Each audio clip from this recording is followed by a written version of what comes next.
No Natal, talvez de 1861 ou 1862, o jovem Sr. Nogueira, de 17 anos, preferiu entrar em férias após a famosa Missa do Galo da corte, ao qual se hospedou na casa do Sr. Menezes, um escrivão, e sua família, composta por Conceição, sua esposa, sua sogra e 2 escravas.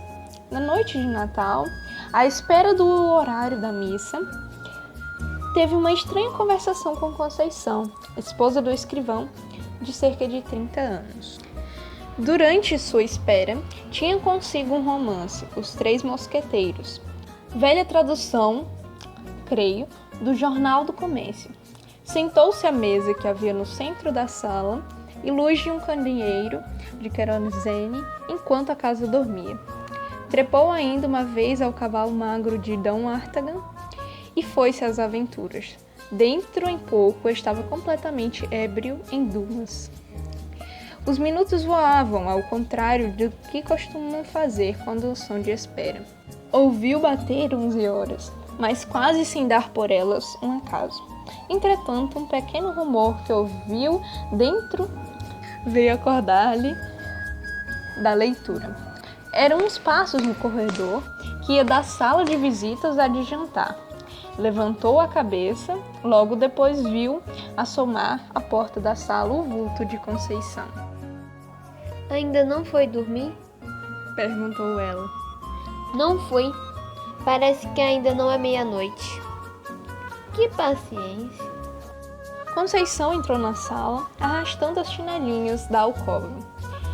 Vestia um roupão branco, sendo magra, tinha um ar de visão romântica.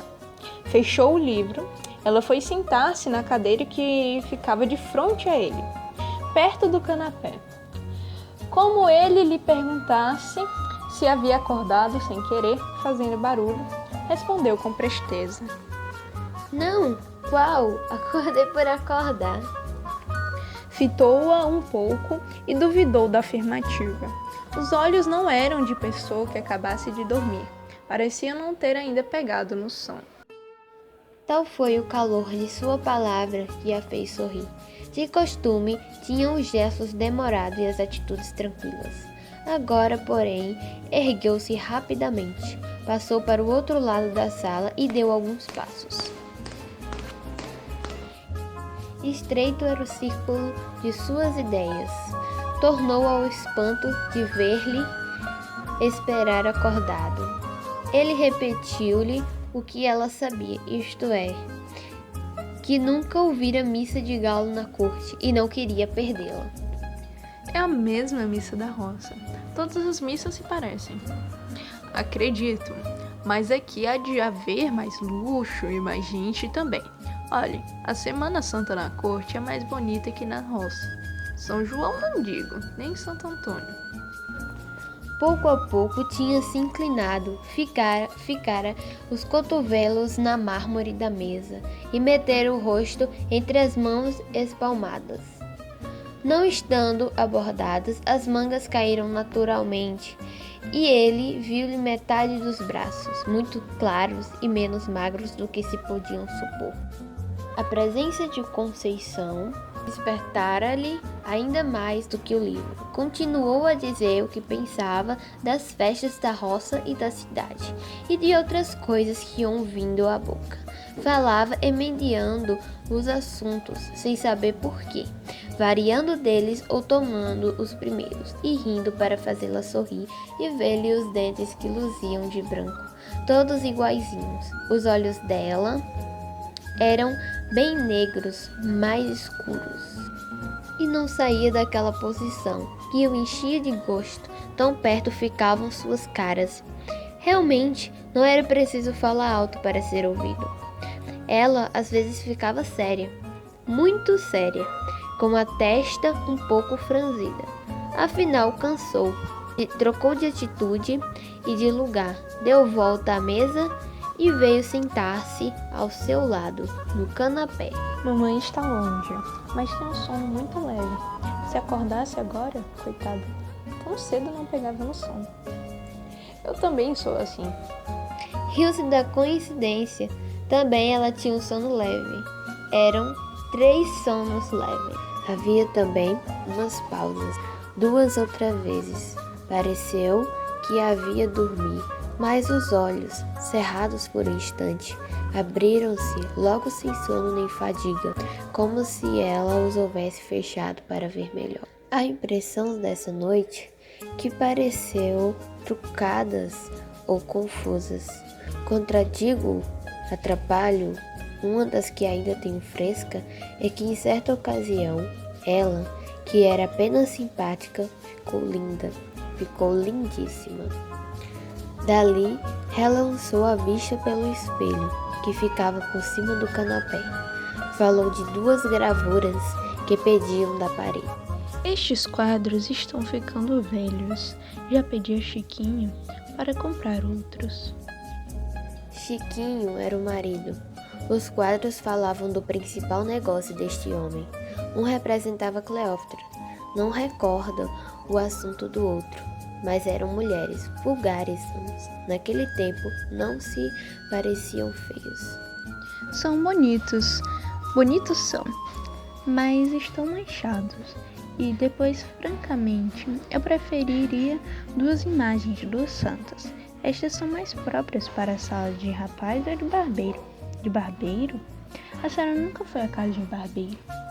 Mas imagino que os fregueses, enquanto esperam, falam de moças e namoros. E naturalmente, o dono da casa alegra a vista deles com figuras bonitas.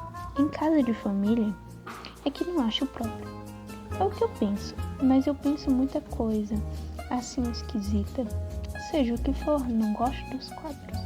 Eu tenho uma Nossa Senhora da Conceição, minha madrinha, muito bonita, mas é de escultura, não se pode pôr na parede, nem aquela, está em meu oratório. A ideia do oratório trouxe-o à da missa. Lembrou-se que podia ser tarde e quis dizê-lo. Pensou que chegaria a abrir a boca, mas logo a fechou, para ouvir o que ela contava. Com doçura, com graça, com tal moleza, que trazia preguiça à sua alma e fazia esquecer a missa e a igreja.